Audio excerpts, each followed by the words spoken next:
We're here in St Leonards, which is about 2 hours south of Melbourne. It's our most farthest we're going to be going on this road trip. I'm so lucky to get to see beautiful new parts of the country, and also lucky to get to meet clients like Sam from Built by Hammond. This is his latest project. We've got Port Phillip Bay there, Bass Strait over there, and Sam's project in there. Let's go and take a look.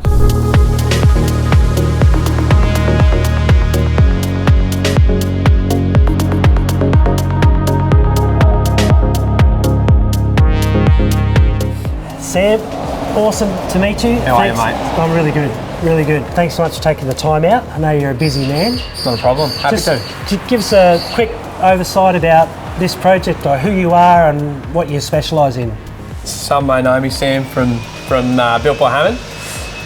Based down here on the beautiful Ballerine, which is a lot further away from everywhere than you thought, yep, obviously. Definitely is. A couple of hours from where we were in Melbourne, which is a nice surprise. But no, we specialise in, big, beautiful architectural homes like the one we're standing in here. We're on the Esplanade down in St Leonards, looking over the water, and we've done a fair few projects together now, you and I, which is exciting. It is exciting, and they're all going pretty well.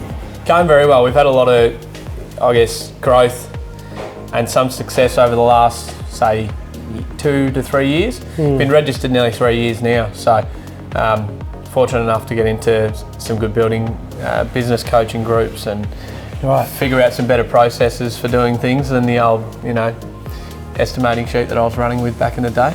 See, that's remarkable to me, and that's actually something I want to touch on. Like you said, you've only been registered as a builder for 3 years. Correct, yeah. Rightio. How many projects of this scale do you currently have running? We're up to 3 pretty similar to this, one smaller one at the moment. Right. Yeah, so 4 jobs on the go. So 14 as well. So I didn't realise it was that short a time frame, and because I know from working with you that you always impress me as a guy that's switched on, ready to go, totally across things, really prepared to adopt and grow. Where did that come from? Like, what taught you that? Did you get taught by somebody? Is it just something always in you, or what is it about you that's giving you this sort of growth? I say it's luck, but at the end of the day, I'm very fortunate to have really good people around me. I did have a couple of really, really solid role models that weren't afraid to share a lot of their growth and a lot of how they made their improvements in the business, and I think part of it is just being a sponge and wanting to learn and having a need to grow and improve. Not only our processes, but our business in general for all of my employees. With 14 staff that it's a lot of mouths to feed. I've always taken a lot of pride in who works for me, what we do, and tried to do everything I can to make sure that's not going to run out for them. So it's a bit of pressure to carry. How do you cope with that? Depends if you ask me or the wife. I think I cope well. Like, I love it. I get the office at 6 o'clock and I'm raring to go, and when everyone leaves and I'm still there in the arvo, I find myself super productive, and I'm only wanting to go home to be with the family. So in so many things you've just talked about there, you talk about the client experience. You refer to that a lot. It's not everybody's focus. It's often the generational thing. Like, the generations are focused on the quality of the build, but the client experience is important. And I know it's funny, I was with my daughter yesterday and she was asking me, do you miss building? Now that I own this estimating business, she asked me, do I miss building? And I said, well, I actually miss the creative part of pulling together a build. But at that point in my career, I don't miss the client stuff, because it sort of was starting to wear me out. But how long did you build for? Oh, gee, it was about 15 years. Oh, wow. Yeah, right. Yeah. So from carpentry to building. I just started to get a bit worn out by it. But for you, what's the difference with you? You love the client experience, obviously? Oh, the client part of it is, it does light me up. I think interacting with clients, I had a contract meeting, I think it was Monday or Tuesday this week, that was, it's a 2-hour meeting.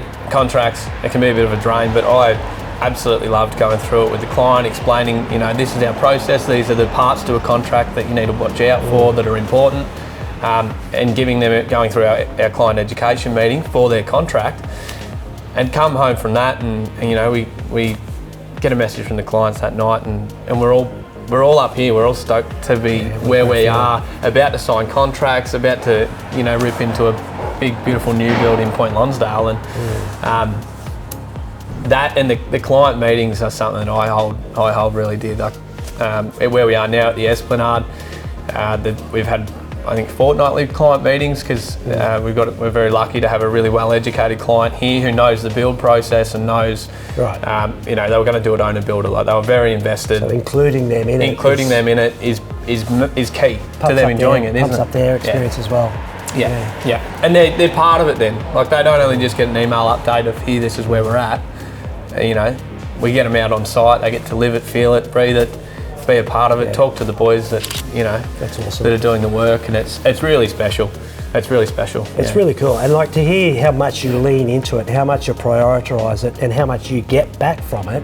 That's really cool. I know a lot of my clients that I'm coaching, I'm trying to talk to them about qualifying clients, managing clients' expectations.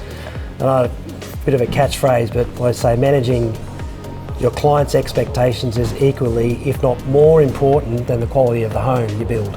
Oh, it is. Because you can build a great home, but if the client doesn't know what's going on, it all just falls apart, right? The way I look at it, the quality of the home shouldn't be in question. It should. Yeah. It's always going to be premium. Yeah. The quality of the experience. The homes are the product, but the service we offer is a client experience. That is, at the end of the day, we could have great chippies on site that build a great home, but if the client doesn't enjoy the process of dealing with me and going through the pre-construction stage, quoting if they're not accurate, if it's if there's all these areas that just boxes that don't get ticked, then you set yourself up for failure.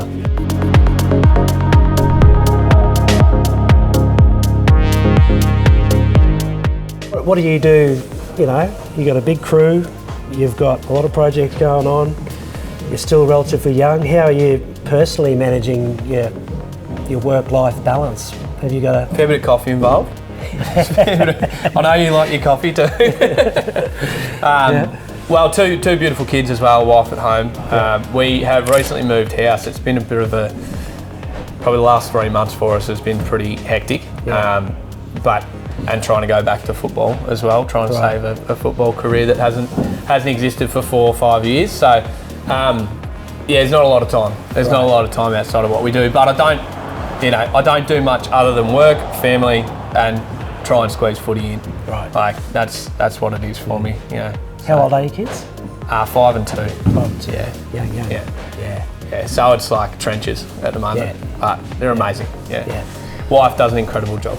Yeah, and does she work in the business as well? She does, but again, with us moving house and kind of where we've been over the last 3 months, it's been trying to settle into a new home, and we've chosen for her to step back a little bit in the business to try and concentrate on that, because we're fortunate enough to we have a new office manager who started.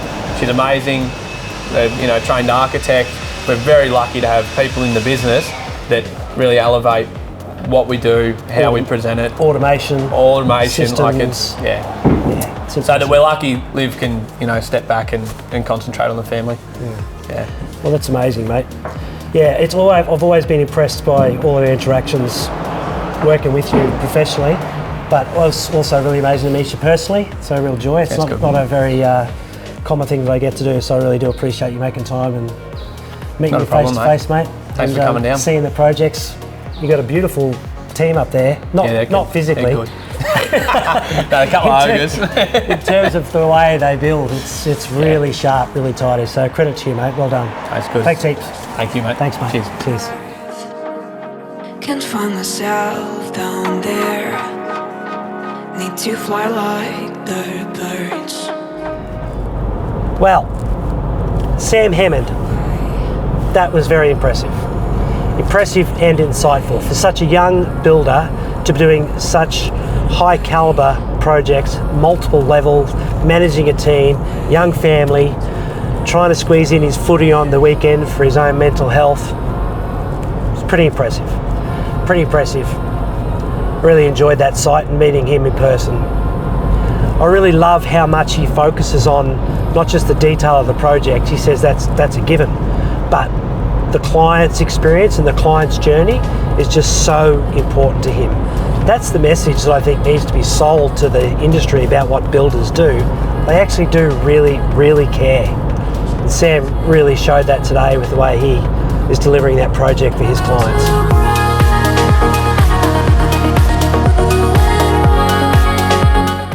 So we're heading back into Melbourne now. Tomorrow we're going to visit Mark from MVH Construction's super high caliber architectural builder. And we're also going to be visiting one of our industry partners called BuiltGrid, who do a lot of really amazing support mechanisms for builders and trades in the industry. See you tomorrow.